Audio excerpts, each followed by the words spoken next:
আসসালামু আলাইকুম। আমরা ইতিহাসের নিরপেক্ষ বিশ্লেষণ করতে চাই। আমাদের জাতীয় জীবনের সবচেয়ে গুরুত্বপূর্ণ ঘটনা হচ্ছে ৭১ সালের মহান মুক্তিযুদ্ধ। গত ৫৩ বছরে এই মুক্তিযুদ্ধের ইতিহাসকেও বিভিন্নভাবে বিকৃতি করা হয়েছে। এক এক সরকার এক একভাবে মুক্তিযুদ্ধের বয়ান সাধারণ মানুষের কাছে নিয়ে এসেছে।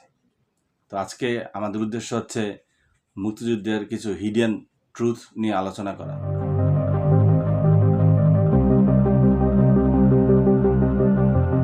মুক্তিযুদ্ধের সবচেয়ে প্রথম যে কথাটি বলতে চাই, যেটা রাষ্ট্র হিসাবে দল হিসাবে কোনো দলই সেই জায়গাটাকে অ্যাড্রেস করতে চায় না, সেটা হচ্ছে মুক্তিযুদ্ধে অংশগ্রহণ করেছিল সবচেয়ে বেশি এদেশের সাধারণ মানুষ, এদেশের খেটে খাওয়া মানুষ, কৃষক শ্রেণীর মানুষ, ছোট ব্যবসায়ী, প্রান্তিক পর্যায়ের মানুষরা মূলত প্রথম অবস্থায় তাদের জীবন বাজি রেখে মুক্তিযুদ্ধে অংশগ্রহণ করেছিল।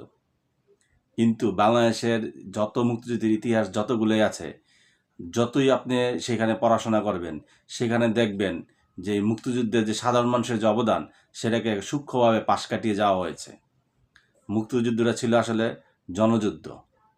মুক্তিযুদ্ধে যেই সমস্ত বাঙালি মারা গেছে, বাংলাদেশি মারা গেছে, তাদের তালিকা দেখবেন বেশিরভাগ সাধারণ মানুষ, নয়তো আমাদের সশস্ত্র বাহিনীর সদস্য। বড় কোনো রাজনৈতিক ব্যক্তিত্ব, রাজনৈতিক লিডার বা তাদের ছেলে সন্তানদের মৃত্যু পাবেন না। তো দেশপ্রেম সাধারণ মানুষের সবচেয়ে বেশি।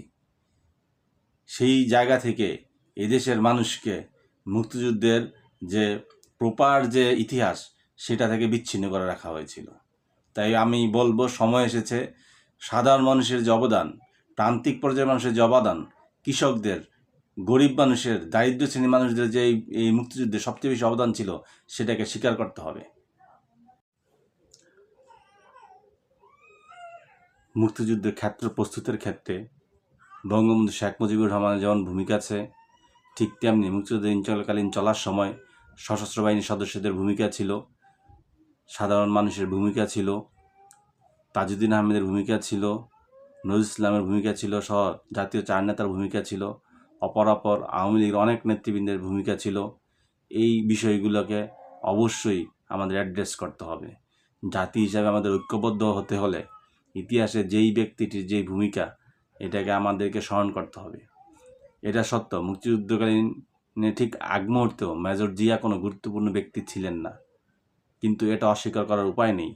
পাকিস্তান সেনাবাহিনীর একজন অফিসার যখন স্বাধীনতার ঘোষণা দিয়েছিল, সেই ঘোষণাটি সারা বাংলাদেশের সাধারণ জনগণের ভিতরে এক ধরনের পজিটিভ মনোভাব তৈরি করেছিল, মুক্তিযোদ্ধাদের ভিতর পজিটিভ মনোভাব তৈরি করেছিল।